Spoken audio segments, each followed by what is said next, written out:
Hi there, hope you are doing great today. Welcome back to AutomationEdge training. By now, you know that there are three major components of AutomationEdge. First is AutomationEdge Server. In earlier video, you would have seen Server UI homepage exploration, how it looks, what it contains and so on. Then Process Studio. You would have also seen what is Process Studio, how to register and deregister it. In this video, we are going to focus on third component, AutomationEdge Agent. We are going to see AutomationEdge Agent introduction, how to register agent and how to stop agent. So let's start with agent introduction.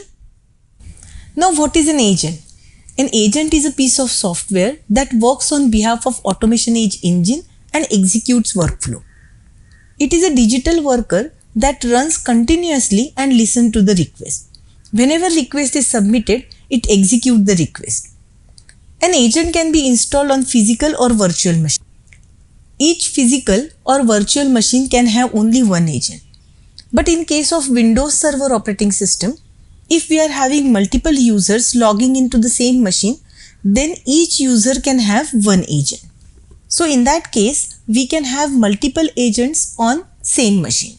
Moving ahead, if we are having one server, we can have multiple agents registered to the same server.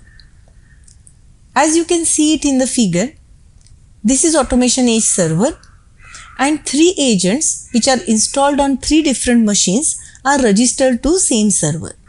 So agent provides scalability to AutomationEdge as agent can be deployed on multiple machines and it can harness the processing power of several machines. Depending on the requirement, we can reduce or increase number of agents.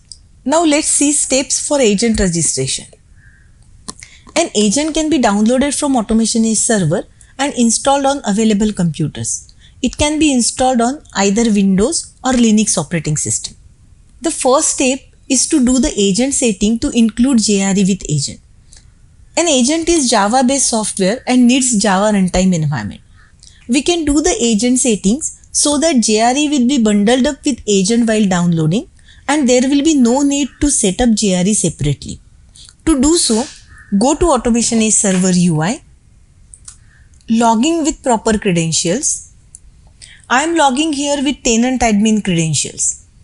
Go to Agents, Agent Settings. You can see here setting include JRE with agent. It is disabled right now. Click on Edit, enable it and save the settings. Agent settings updated successfully message would appear. That would complete step 1. Next step is to download agent. To do so, go to Server UI, go to Agent List. Here you will be able to see list of registered agent. Currently no agent is registered. Click on Download Agent. A pop-up "Do you need proxy for this agent" would appear. In Select Proxy, you can use automatic configuration or set static proxy by providing proxy protocol, host and port, or set dynamic proxy by providing the pack file URL. Or you can select no proxy. I will be selecting no proxy. You can select platform, either Windows or Linux. Since I am having Windows machine, I am selecting Windows. Click on download. You can see the message download started.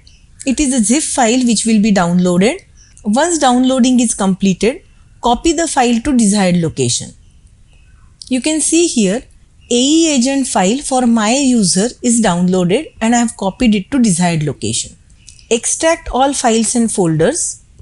Go inside AE agent folder and you will be able to see number of folders which are extracted. Have a look at folder structure. Various folders like bin, conf, lib, libext are available. Go to bin folder and run AE agent application. For Linux operating system, you can run startup.sh file. You can see the agent is started now. The command prompt will disappear immediately and the agent information would be available in the tray only. If you want that command prompt should be visible always, then you can run startup-debug file instead of AE agent application. So going back to steps for registration, we have completed step 3, that is running AE agent application. Next step is to check the status of agent on AutomationEdge Server UI. To do so, go back to AutomationEdge Server UI, refresh agent list, and you can see here one agent is registered and details of that registration is available over here. You can edit this. See here agent name and execution threads. Here you can see number of execution threads associated with this agent. By default, one execution thread is associated with one agent. If you want to have multi-threading in agent, you can assign more threads to it.